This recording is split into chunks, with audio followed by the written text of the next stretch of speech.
Welcome to your doom. It's time for carnage. It's time for mayhem. It's time for the interactive experience.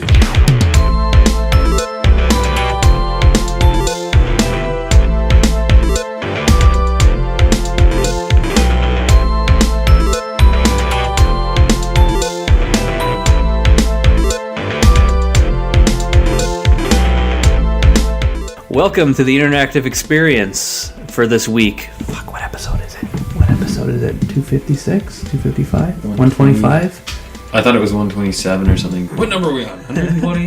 129? 8? 7? I think it's 127, but that's me guessing. Okay, wait, I'll start again. Welcome to the interactive experience, episode 1... What number are we on? 7. 126. 120. We did one, and then it didn't count. And then we missed a week, and then it went up one because we didn't count that. And then we somehow 10 or lost. So we're actually at 100, 110. I don't know. Hi, I'm Sal. I'm Christian. And this is 125. 125. We're at episode 125. I was going to say it's a nice round number, but it's distinctively not. It just feels like one because increments of 5, for whatever reason, feels special. Yeah, if you're OCD like that, you know, it happens. I am tremendously OCD, actually. Me too. One of my favorite pictures on the internet is the hardest OCD decision of my life, and there's a guy pumping gas, and on the one side it says $40 even, and on the other side it says liters, and it's like 39.99. It's like, oh, what do I do? Because you're only going to get one. Anyway, that's one of my favorite things. I'm like, the struggle is real. There's also like a gallery of pictures of like that OCD people will like that would hate. There's like people like put like a tile of a pattern of tiles in a bathroom and then like one's off. Oh yeah. I've seen some of those. Some of those are photoshopped, and those ones bug me. But the ones that are real drive me off the friggin' wall. I've seen people do similar stuff with designers. Layouts, so you'll see kerning on text is off, or they'll use too many different fonts and it'll just look terrible, or the alignments all change for no distinctive reason. And yeah, it just drives me off the wall. I'm sitting here just cringing. So cringe. Yeah, there's a lot of those things that you just, what are you supposed to do? Hashtag cringe. Hashtag cringe. Listen on, listen on, please. What I was going to say, I totally screwed that up. You know when you think of something you're going to say and then it doesn't come out of your mouth right? Yeah. Well, we both did nearly nothing video game wise this week. I actually only thought about games while I was sick in bed. Oh, nice. Yeah. Well, what I was going to say is that we have a giveaway at the end of the episode, so just to everybody stay tight. Yeah, listen on, and that's like it would be like a thank you to all our listeners. We'll talk about that in a bit. So yeah, you've been sick in bed. What's this about? I gave blood on Saturday and felt voluntarily. Weak. Voluntarily, yes. Okay. I gave it away. I wasn't just like walking around with blood pouring out. Well, there was a shooting downtown Hamilton. I don't know. Well, I do not go to Hamilton. Okay. Mind you, I was there for the art crawl on Friday, unrelated to video games. Nice. That was pretty cool. Well, video games is art. Video games are art. That is not even a question anymore. But there were no video games at this event. No. At least not that I saw. But I gave blood on Saturday, and basically after that just felt weak and tired, and anyway, it got worse, and spent most of the week just feeling terrible and trying to recover, basically hiding in my bed. And people would often think, oh man, if I were sick, I'd play video games. When you're truly sick, you can't even muster the strength. Yeah. So I was just like falling in and out of sleep while watching Netflix, and I ended up watching all 4 seasons of The Legend of Korra. Nice. Which is a fantastic anime. So if anyone's sounds fantastic. Not seen it, it's worth watching. What'd you do this week? Today was my day off. Well, this week, what did I do? Like, okay, so today was your only day where I've actually done a lot of gaming stuff in the last 24 hours. I don't know if you got my Snapchat. Yeah. And so you beat Yoshi's Woolly World? I beat Yoshi's Woolly World, 100%ed it. I didn't know, but you actually had to throw yarn balls at all the enemies. So there's like 73 enemies in the game, and by the time I beat the game, I'm like, yeah, I beat all levels, 100% everything. And then I go to like to check the stats, and it's like it's called Scrapbook Theater, where like it has like all like the pictures of the enemies, and I'm supposed to go back and like throw yarn balls at all the enemies. Like you had to throw a yarn ball at each individual enemy type? Yeah, each type, yeah. Okay. And then it would get recorded into like this theater, and it had like a list of their like. So what's the difference in attacking an enemy that way? I have no idea. I have no clue why you have to throw so there's a no yarn benefit. ball. It's not like you get something from them when you defeat them that way, other than a tracked stat of just like, hey, you killed them using this method. Well, you can kill them normally, and then you just kill them. But then if you throw a yarn ball at it, somehow it records that enemy type, and then it goes into a list that goes into like the completion of the game. So, but the thing is, I don't understand is like, there's some enemies that like you throw a yarn ball at them and it just bounces off them. It's like, why would you attack them with a yarn ball if you know it's not going to hurt them? So, like, I had to go back and find this one guy. It's like a little rolling penguin dude. Every time we throw a yarn ball at it, it would just, like, the ball would just, like, bounce off. And I'm just like, phew, boing. I'm like, oh, is that it? Or did it record? Is it good? Did that do anything? And then there's this bird thing where, like, if you shot it, its wings fell off and fell. And, like, the type I need was the flying type. So I throw it at it, and it's like, pew, and it just falls to the ground, turns into a normal type. And like, did I do it? Like, what's going on here? So did that work? Did either? Yeah, it did. It did work, but it didn't make sense. Okay. It didn't make sense to me. I'm like, why do I have to bounce a yarn ball off this like fat character that's like rolling at me, who you can't defeat? You just bounce off it. So yeah, that is weird. Unless there's some sort of feedback earlier in the game, that doesn't make a ton of sense. No, I guess sometimes they figure you'll figure things out in the menu, but yeah, I went to the scrapbook theater. I'm like, what is this about? It's like, throw yarn balls at the enemies to record them into the scrapbook theater, and then you just like, what the hell? So I actually had to look up a walkthrough on like where to find all the rest of them. I was at 68 out of 73, so it wasn't that many. Mm-hmm. But like I said, a lot of them I didn't even know you can throw yarn balls at and they would do anything. It's like, yeah, okay. If they don't give any feedback, it's hard to tell. No, but yeah, the game was good. I talked about it in like an earlier podcast when Mark was here, and like the studio was like in like the other room before Tyler started moving. So for renovating. Yeah. So what I used to do is I would like go into the game and I would like play one level and then 100%ed it. So every level had like five different like flowers and then 5 different like yarn things to collect, which unlocks another Yoshi pattern, and then like 20 random stamps that are hidden inside like the random beads. So there's like, and plus you have to beat the level without like getting hurt, like with full health. Sounds like a very Mario thing. Tons of collectibles. Yeah, it was. Yeah, it's sort of by the book. I actually didn't like it. I didn't like having to go through. I don't know. I didn't like having to go through and like find like, especially like all those stamps. Like some of them were hidden in like, there was like fake walls, and you had to jump into like a fake wall, and then it'd be like a thing. Oh, like I got the last stamp. It was kind of stressful. You know, like you remember Banjo-Kazooie? You remember like you had to collect 100 notes. Have you ever got stuck at like 99 and tried to remember which one? And then you went through the whole level and you're like, crap. That's kind of why I gave up with like Grand Theft Auto collecting. I forget what the last one was, tapes or something. The last one I played, I should say. I haven't played one since Vice City, or I tried to play 4 and I hated it. But I think I was playing 3 or Vice City, and you were supposed to collect tapes or something, and they were in really awkward spots, and I found a bunch randomly, and then I thought about it later. I'm like, I'm never going to collect all of these unless You can't. You have to go to the checklist. You have to then go and revisit all these locations. Or look up walkthroughs. Yeah. And, you know, if you get 20 or 30% on your own, you're like, fuck, even if I want to go back and do all these, chances are I'm going to have to recheck that 20 or 30% of locations. Yep. You know, maybe I get lucky and I only have to check 18%, but like that's a lot of extra gameplay that it's like, I don't know that I want to bother with this. Like the Tomb Raider reboot, I got it like for free for Games for Gold on Xbox 360, and like you have to find like all these random artifacts. But then I find a couple, and then it's like, oh, you have like 80 or like 20%, and then you go back to like the old areas that you've already cleared out, and you're like running around, and then you don't even know where they are. And even if you look up a walkthrough, it'll show you where it is. Like it'll show like a video of the guy walking up to where it is, but then you don't know if you've collected it or not. So like you either have to go and like revisit every single location, or you just have to like no, I don't know. That's definitely not up my alley. You know what? It made so much sense for me when you were playing side-scrolling games. I think it makes a lot less sense in 3D games because, I mean, there are definitely people that enjoy that. I am not one of them. My personal feeling is collectibles are far more fun in a 2D game, a 2D atmosphere. If you're in 3D, you know, there are bonuses when it's, you know, story pieces on.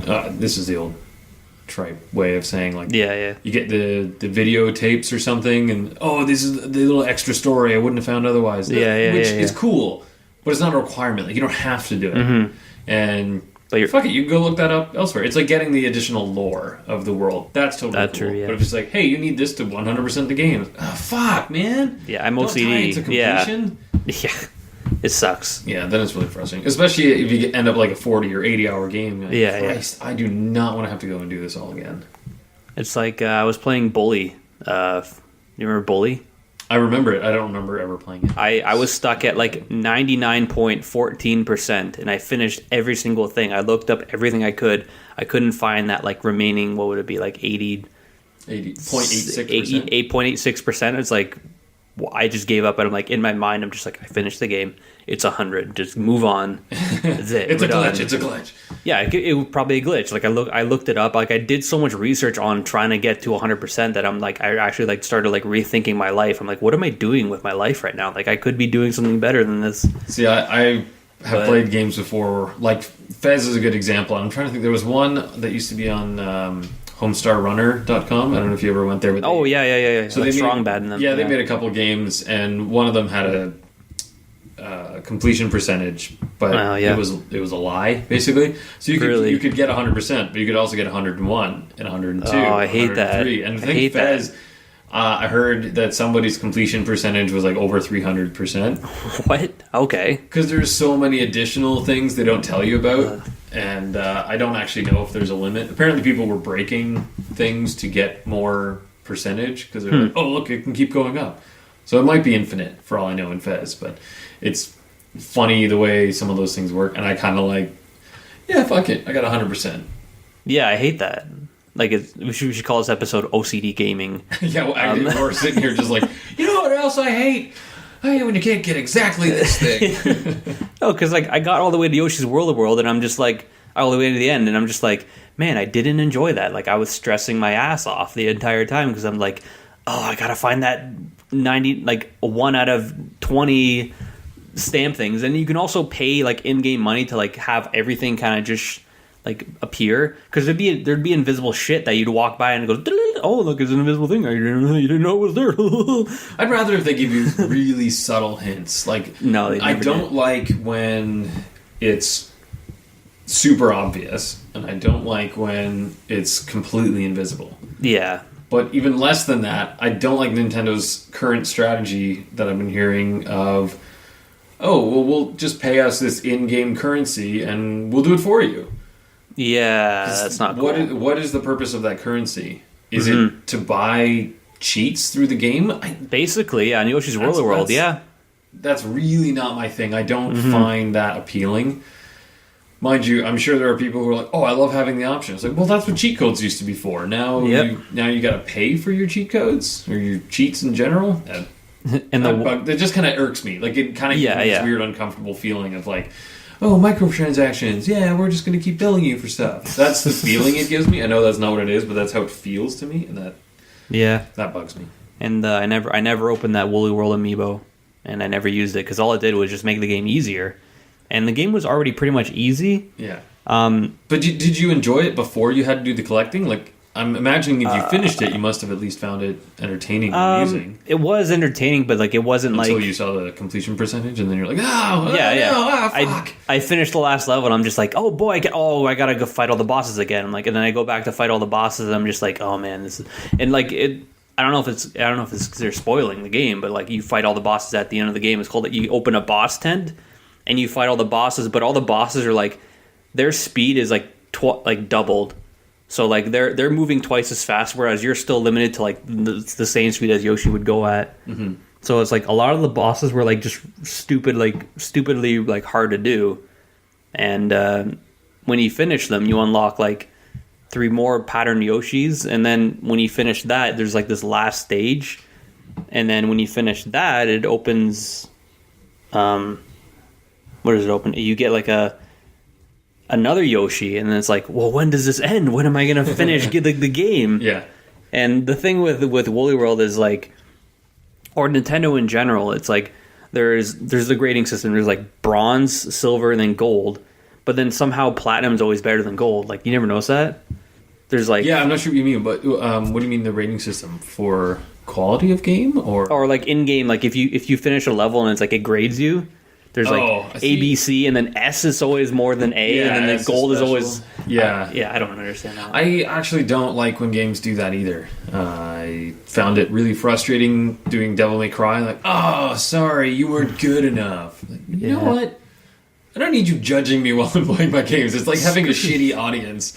Like, you know what? I just want to play this game and feel like I completed something. Just tell me, like, hey, there was more stuff you could have done. Don't tell me, like, yeah, you know what? You got everything, but you did it in a stupid way. It's like, all right, piss off. So I've never liked games that's like, oh, you could have 3-starred that level. It's such a mobile thing to be like, 3 stars, you're the best. You beat that level perfectly. You know what?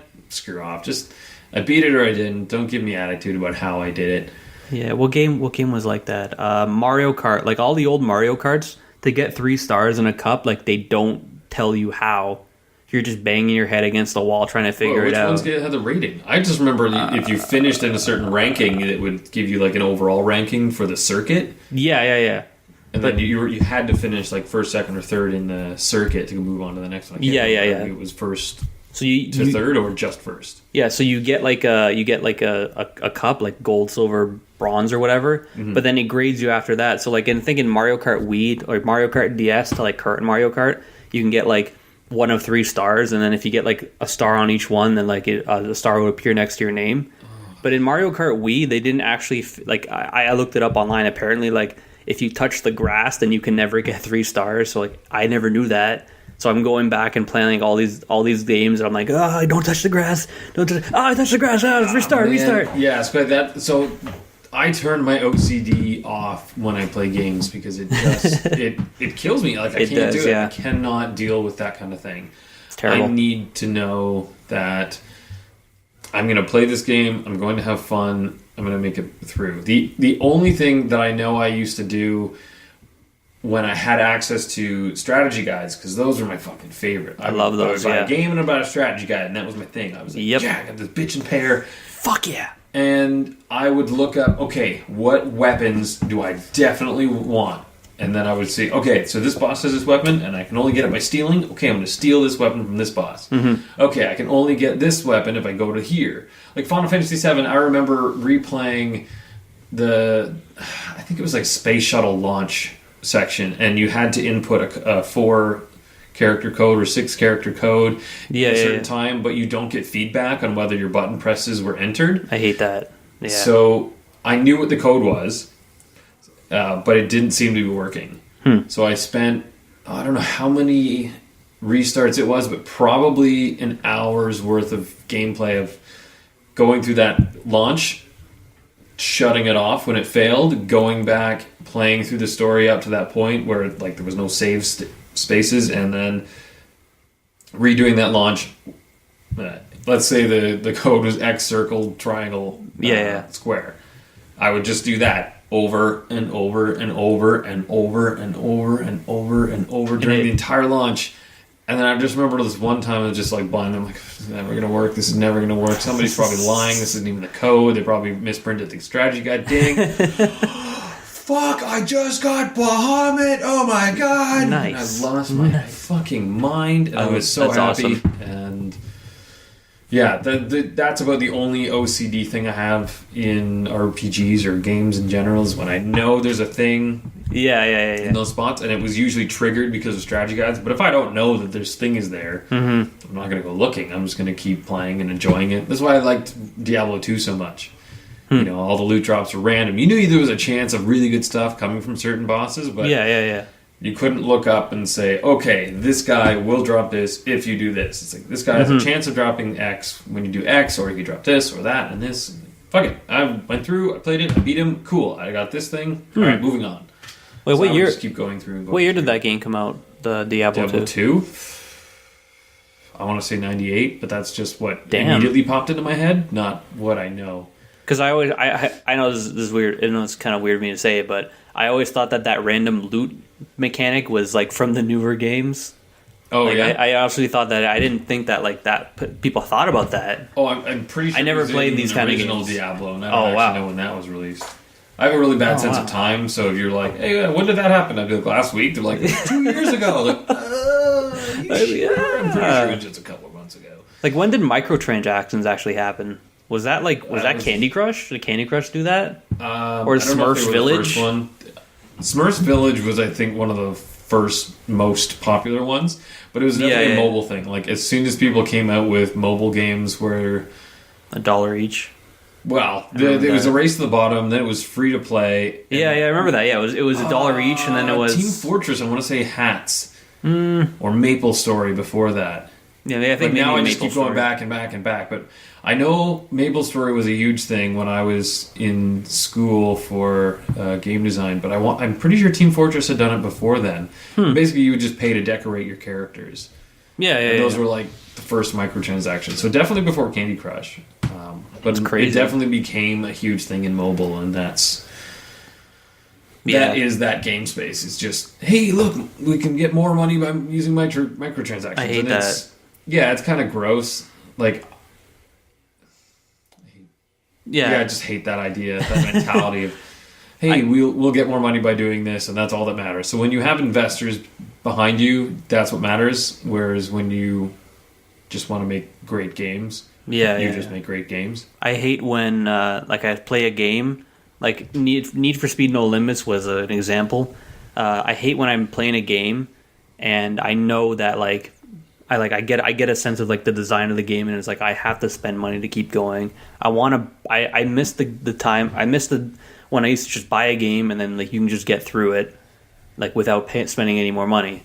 Like mobile, of course. And I'm afraid like all games are going to become that, like just this free to play pay what you want model, and I hate that because it's like I can go on and spend like nothing, and then you can spend like $20, and he can spend like $30. This whole method of targeting, they call them whales. It's just the people who will spend thousands. Okay, that makes sense. Lindsay is a whale. Really? Until she found a back way to get what she wanted in games, she was. Oh yeah, she talked about that. Yeah.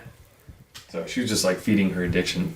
So she actually spent like $1,000. No, not that much. I think she spent well over $100, probably closer to $200. Wow. If I were guessing, I would say probably like $250. Playing Simpsons Tapped Out, and that was just like her thing. I know someone who spent like $40. Yeah. See, that's no big deal. Like, okay, I spent $40. I'm happy to support them because I've gotten hours and hours of entertainment. But I was so, and the other thing is like, fuck them. I'm gonna totally game the system by like, cheating and watching ads, and they're like, fuck, ads pay like these people paying the game company. They're getting money from making money by me voluntarily saying, yeah, give me ads, give me those ads, bring on those fucking ads. You're not making money, the game company's making money, which is totally fine. You're allowed to do that. This all kind of ties in actually to the Disney Infinity closure, because their model was, we've got this. Well, I think you had to buy the game. You had to buy the pad, and then you had to buy the characters. It was a Toys to Life game, basically. Yeah, but so in the microtransaction sense, you had to keep micro buying these new characters, these new figures. Yeah, it was DLC in physical form, basically. Yeah, and there was no end, there was no finish in that game. So that's the other thing, is they work on, hey, let's make endless games. And that's a model, but it obviously wasn't enough to carry the Disney model through. Did you ever play it? Disney Infinity? Yeah, did you ever play Disney Infinity? I never played Disney Infinity. I tried playing a Skylanders Giants game, and like that's what the model was based off. Physical toys. So I played a free iPad game for a little while, and I kind of became disillusioned with it. Just kind of like, oh man, I'm spending so much time just checking in with this, and there's nothing to do but poke around. Like, you don't you don't actually go and do things. It's like, hey, you're sending so and so on an adventure. I'm like, well, can I play that adventure? Can I go and do that thing? No, you just sent them. It's cool. Go back to your life. Yeah, see, that wasn't all that cool to me, so I got out of it. But I understand the concept, and I'm not sure how Disney Infinity was different. Like, were there quests and missions? Were you buying the characters and then play as them? They had play sets. Or was it just like, hey, here are building blocks, and it's like, fuck it, Minecraft, just go do your thing. Like, there's no story, just like, now I'm playing with Disney characters in this open-ended, no-finish world. Yeah, what it would do is you would buy the figures, or you'd buy a starter pack, and it would come with like a bunch of different figures, and like each figure comes from like a different playset, so that's where the collectability comes in. Whereas like there's a Monsters Inc. University playset, then there was like a Cars 2 playset, and then they even had like Star Wars and Marvel stuff, which is cool. They had a Guardians of the Galaxy playset. So it was cool. Like it was a really, really cool idea, and like I was cool. I was cool with it because like kids today would love that stuff. I would almost prefer if they did it in a way where you buy the movie and then you get the bonus content in the game. That'd be cool too. Yeah, don't make me buy physical pieces of plastic. Well, some people don't do anything. Well, they're toys. Kids will play with that. I don't know. You never know. Like these are figures. Yeah. Like they don't actually do anything. Yeah, if they true. were like, I was going to say Lego, but I was thinking more like action figures. Yeah, like bending arms and legs, and hey, look now I'm dancing. I mean, I guess Barbie doesn't really do anything. Her legs swing, but they don't bend. Like she can't really do anything. But kids play with that all the same. I guess I'm not that in touch with kids. I don't have any. I don't have any kids' toys. Like the most kid toy I own is Lego, and it's still in my mom's house in the basement. So I'm way out of touch with kids. I don't know what they actually like. But kids these days, yeah. If I didn't have to have these extra hunks of plastic in my house, it would make sense. Hey, I'm buying extra content for this game, and also I'm taking my kids to see the movie in the theater. They loved it so much. They want to watch this movie again at home. So I bought the DVD. I see a code inside the DVD box, or it's got this physical tap feature inside the DVD case. That's Blu-ray cool. case. That'd be a cool and idea. you tap that on the thing, and suddenly you're like, oh shit, look at all this extra content. We got a new world, yeah. Here's the thing, I'm opening up more space for these kids to play. Continue to support the franchise.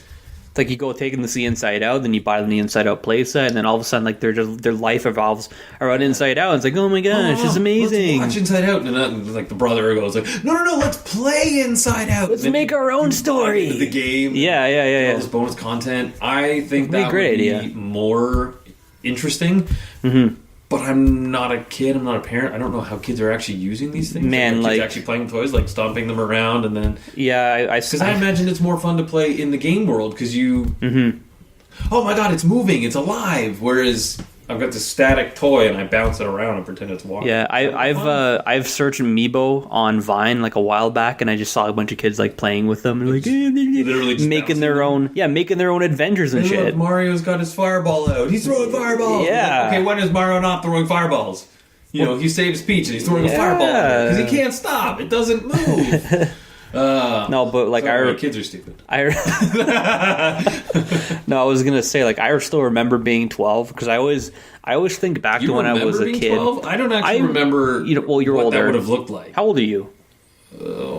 Okay, I'm 29. I'm 25. Okay, it's not like it was a huge age difference. Okay, like my memories of being 12 is like, okay, I was in grade 7. What was grade 7? What was I doing in grade 7? I was in middle school. What happened in middle school? Like, I don't actually know. Like, man, 12 was great because I was doing this. So, like, I have to literally start winding back and very. Do you actually don't remember?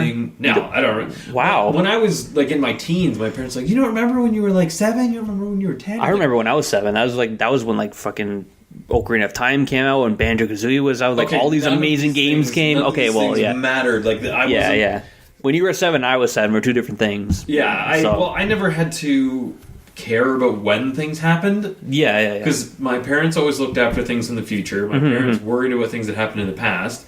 And I was just living in the present. I'm kind of doing that now, too. That's awesome. That's awesome. Except that, no planning for retirement. I don't have a plan. No. That's where the shit goes off the rails. No, you don't have to worry about it. I should have started this at 20 and I'm almost 30. And that's 10 years of interest that I lose at the end, which is when it goes from 1 million to like 4 million. Yeah, and inflation is a bitch. Yeah, but anyway, I look back and I'm like, yeah, I'm fucked. I got nothing. I got no savings. Okay, this is depressing. All right, can we go back to 12? Yeah, can we go back to when you were 12? Tell me about when you were 12. So I remember when I was 12, my parents would give me a toy, and like that toy would be like my life. Like I remember I had this like toy rabbit thing that I got from a Kinder Surprise. It was like literally so small, but like I took it on adventures throughout the house, and like, here we go. The bunny, I forget what I called them. I think it was like the Eco Bunny set or something. It was like these environmental bunnies or something. Of course. Environmental skiing bunnies that I got from Kinder Surprises. And I'm like, I have an adventure, and now he has a sidekick. And then like every time I would get like a random dinky toy, it would just be like a part of like the crew. And it's just like I just spent hours just like making up random adventures and shit. That's so weird. For me, that was Lego. Like every day I build new Lego spaceships and basically have the same type of adventure, but it was very, very samey. The only thing that would change is like, okay, this Lego man, who is the same Lego man I used yesterday, now he's got a different helmet, now he's cooler in a different way. And I think I always put like the night visor on my spaceman because I always like the pointed look, and his ship would always be relatively samey. I'd use 2 or 3 of the same large parts to make it fit a certain shape. Yeah. And I think I fucked up a lot and had him lying down instead. Like it's like no, it's got to be sleek. It's got to be really flat line. It's just zoom. And if you had them sitting up, the bulk you had to build around them kind of sucked. So I really liked having them lying down with this big glass shield that would cover them. And like, yeah, cool. But how do you fly like this? And like that's where you're going is toward your feet. So. It didn't make a lot of sense when I think back on it, but at the time it was like, but yeah, when you're a kid, like these things are like they're like everything to you, and like they're your world. So I can't even imagine like if like Toys to Life were around when I was a kid, I'd be freaking in heaven. And like Toys to Life was kind of around. Like when I was at the Cambridge meetup, I saw like they had this Pokemon battle system where like you actually plug these characters into the board and it actually battles the other people, and then like the experience and everything saves to the Pokemon. I don't know what it was called, but I remember having those toys. And that really, really reminds me of the old Digimons. You know, we had like Nano Pets and Tom. Yeah, that they too. Had the Digimon version where they plug into each other, but you'd have the physical thing to carry around. Yeah. Kids used to have 4 or 5 of them, and just be like never stopping. I know, and playing with them. Those were. I remember those were amazing, and I can't even imagine kids where it's like I have this toy, I put it down on this thing, and now all of a sudden there's like this thing open in my game, and it's like. Now the characters in the game, and then like you could save the thing to your toy, then you could bring the toy to the friend's house, and it's like, what? Why didn't that come out when I was a kid? I'm so disappointed. There was a period where I decided, I'm going to design a new thing like this, and I actually made mock-ups for it, so it was like Digimon but better because it was a couple of years later. So I was like, okay. So it's gonna have a small LCD screen. It's gonna be in color. It's gonna have a couple of buttons. But when you want to do real cool things, it's USB stick. Like you'd pull off the cap, USB key, and you'd plug it in your computer, and there'd be an online game, but you could take it on the go. So you could keep doing stuff. And I thought this will be the future. And then they came out with cell phones. And I was like, well, now you don't need to carry all these extra pieces of plastic. You've got a companion app. That's so funny. And but anyway, I forgot what I was going to say. Investors, and that didn't take off. You know what's really like? I remember when Skylanders first came out, like the very, very first Skylanders. I saw that. I'm just like, I'm so pissed off that this didn't happen when I was a kid. Like I was so angry. I was honestly angry. I'm like, I want to go buy these. Way where I was like, this doesn't market to me. Fuck this. And I pieced out. Never really looked into it. And I tell my parents, I'm like, I wish like these Skylanders things came out when I was a kid, because I'm like, now that I'm like a grown adult, I have to have like a job and stuff. I'm like, why? And yet they look in the room and they're like, so about that amiibo wall. Oh, yeah, I have that amiibo wall. Here's the thing. It doesn't matter that you're not a kid. Now you're actually able to buy it yourself, and your parents don't have to be like, oh my God, we're not buying you more of these things. You have 50. I can do them myself. Yeah, I love that. I love that, yeah. Well, Mom, since I can pay for them myself, I actually have 103, and they're all amazing. Yeah. Yeah. And so, maybe it's better for you.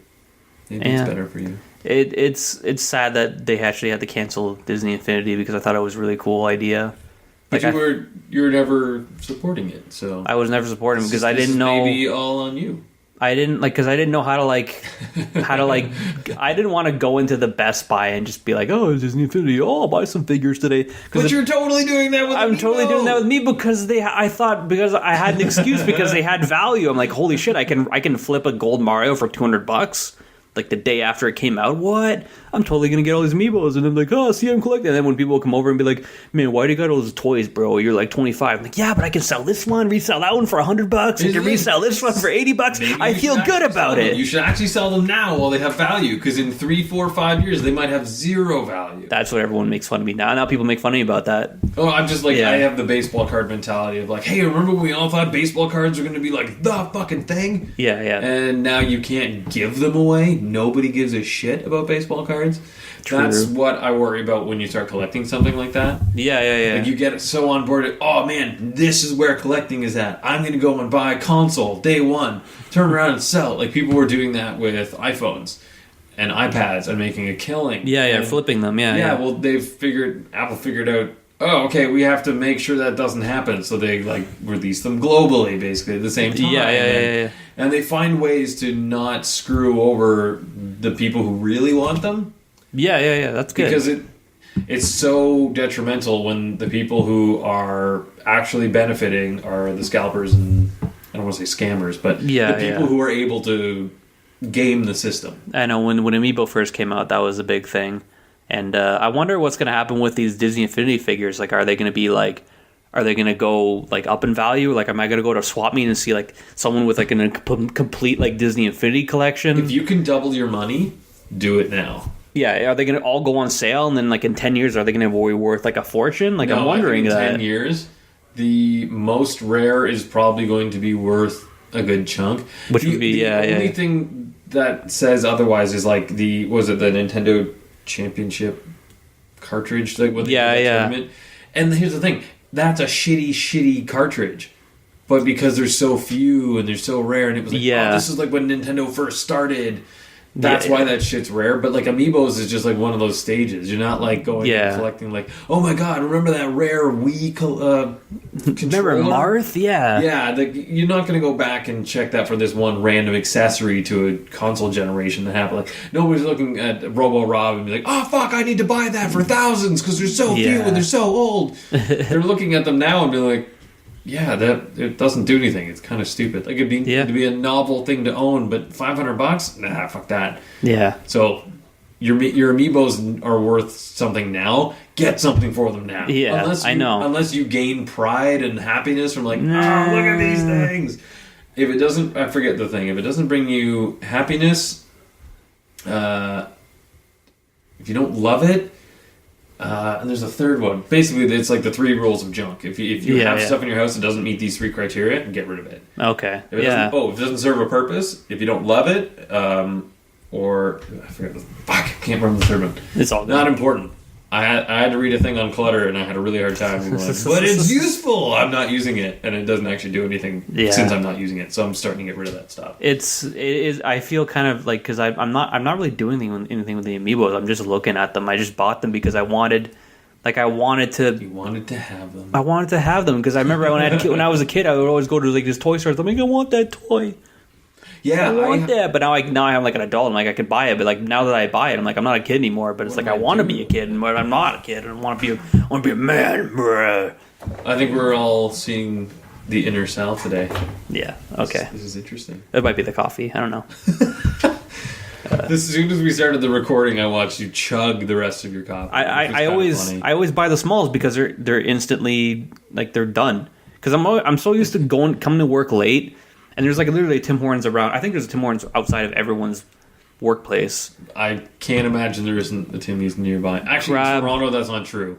Yeah. It's Starbucks. Okay. In Toronto's at Starbucks. Every block, you'll see a Starbucks. I think I can pass 6 of them. If I walk a creative route, I will walk past 6 Starbucks between Union Station and my office. And you have to know, like, they all make like $1 million, like, monthly. They keep opening more because they're like, well, this corner doesn't have one. Wow.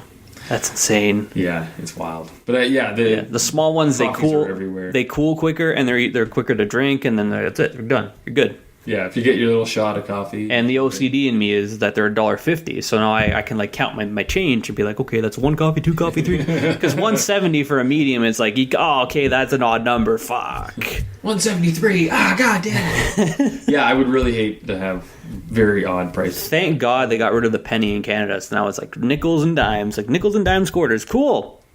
Awesome. Yeah. Multiples of 5. Thank Here's you. The thing, I feel weird rounding my money that way. Like I'm like, but it's not even worth that. It's 48. I don't want to round to 50. Yeah, so anyway, true. That's all in my head, but yeah, I do go a little nuts that way.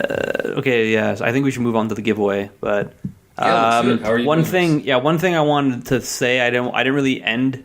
Just to finish off the whole Yoshi's World thing. Oh wow! I want to throw this in there because it was cool. The final boss eerily reminded me of Super Mario Sunshine's final boss. I thought that was cool. I'm not going to spoil it for anyone, but I thought it was a lot like Super Mario really thought Sunshine's you were going to spoil something, boss. and I was like, "Oh, he's going to tell you the final boss." And No, then no, like, I know. that means nothing to me. No, you can. I'm not going to tell you what it is, but when you get to it, you're going to be like, you're going to understand why I think it's like a lot like the Sunshine boss, which is cool. Won't because I never finished Super Mario Sunshine. I don't think I even have a copy of that anymore, and that suddenly just hit me, and I'm like, "Oh no!" They got to remake it. Remake it in HD, please. Just gonna go. It's so weird going back and playing it because it looks so bad. Everything looks so muddy. Yeah. Wow. Even going back, I guess that's GameCube, but I've been going back and playing some N64 stuff, and you're like, oh, this is weirdly ugly. N64 looks good. It's kind of like, oh yeah, low polygon and kind of muddy and blurry and fuzzy. But like we go to GameCube and it's like. Right. Like you see a character model, it's like his legs are just square and his head's like perfectly like rounded and stuff and shiny. It's like, what? I don't understand. I haven't noticed that. I haven't played a GameCube game in a while. Okay, we gotta stop talking. What else am I gonna think about? Because when you're podcasting, you have to like say things or else it's just gone forever. Like that's what I'm thinking. I'm like, what did I miss? Rest in peace, Disney Infinity. I think Disney Infinity went away because of Lego Dimensions and everything else kind of killing it. They had a harder model, I think, because they had to sell large, expensive pieces of plastic. Yeah. And it's strange to me because they weren't licensing it from anybody, so I would have thought it would be more profitable. Yeah. Somehow didn't work out. So I wonder, like, the company that made those figures also made, like, some amiibos, so I don't know if that company is gonna, like, stick around and still make amiibos. Or hopefully I'm worried that whole, like, the subgenre Toys to Life will get crowded. But then I think about you go to Best Buy, like the Best Buy I go to, there's an entire aisle dedicated to Disney Infinity. Like, what's Best Buy gonna do? Like, what are they gonna replace that with? They already have nothing to sell anymore. They have an aisle of like instruments and RC cars and blenders and I honestly do not worry about kids stores. Okay, it's funny to me that you're like, oh my god, what is Toys R Us gonna do? Oh, you mean not Toys R Us. No. I was talking to someone at work about Best Buy, and they were like, "Man, Best Buy is like kind of like just going down. Like, they're just gonna go out of business soon." I'm like, "Yeah, they closed all the future shops. I wonder what they're gonna do next." Yeah, I actually like shopping at Best Buy. It's not Amazon level of deals, but yeah, I tend to find it easier to get things at Best Buy. Yeah, true. Just kind of hate their website is terrible. Like, I hate Best Buy's website. Yeah, it's really slow and kind of yeah. Somehow Amazon's is way more bulky, way more shit to load, and somehow it's way faster. And stuff gets to you faster, yeah. Yes, and have fancier boxes. They don't understand the fancy box idea. Oh, I don't. Why don't Best Buy have fancy boxes? I've ordered stuff from Amazon where like I ordered 2 books and a pack of batteries. Yeah. And I got a box that I could have fit a corpse in. Like, I could have fit my entire body in it and be like, okay, why was this shipped to me with all this extra padding? Like, sometimes I think, like, this will be funny. Anyway, let's get to your giveaway. So I also want to say, I went to Best Buy one day at 4 o'clock, and they had all the cashiers were closed, and you have to pay for everything at the customer service. I thought that was kind of weird. Giveaway. Okay, I think I said all my points.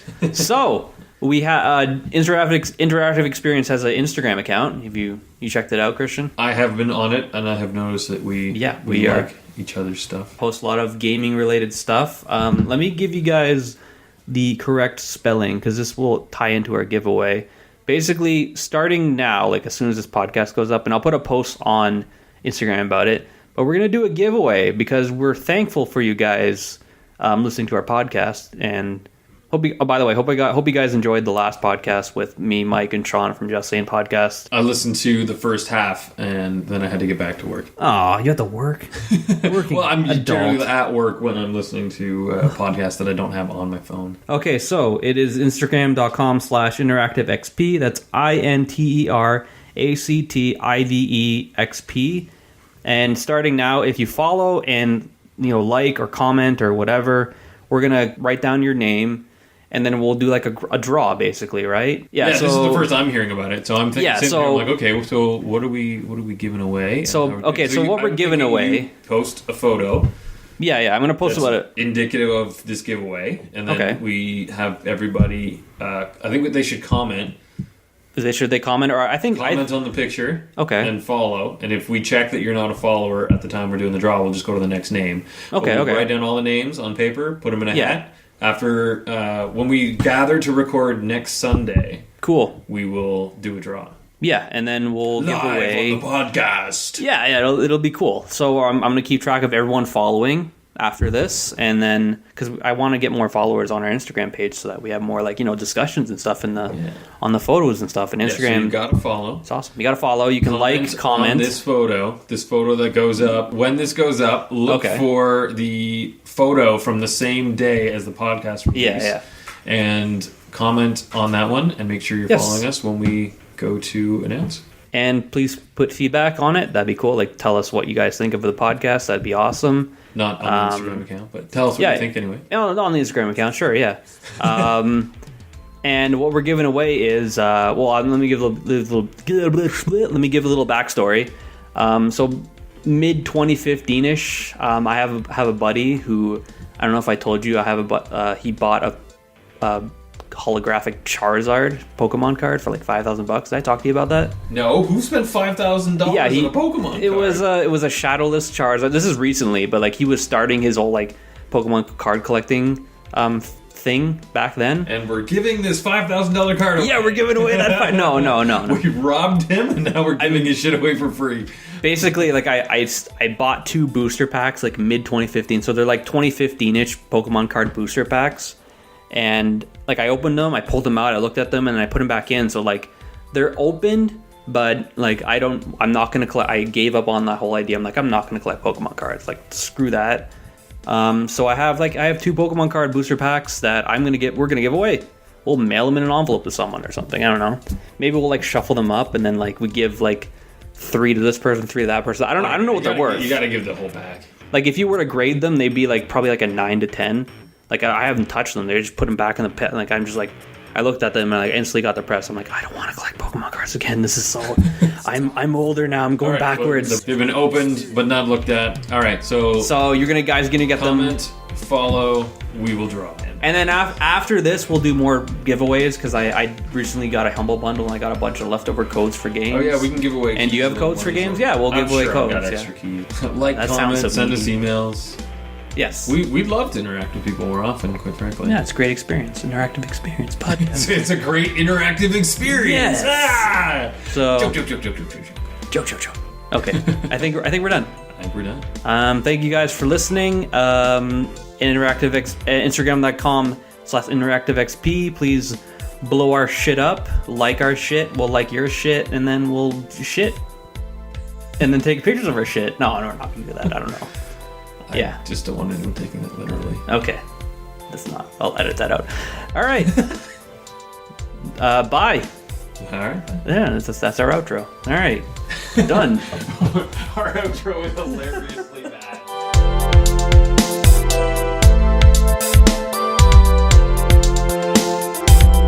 I thought that was great.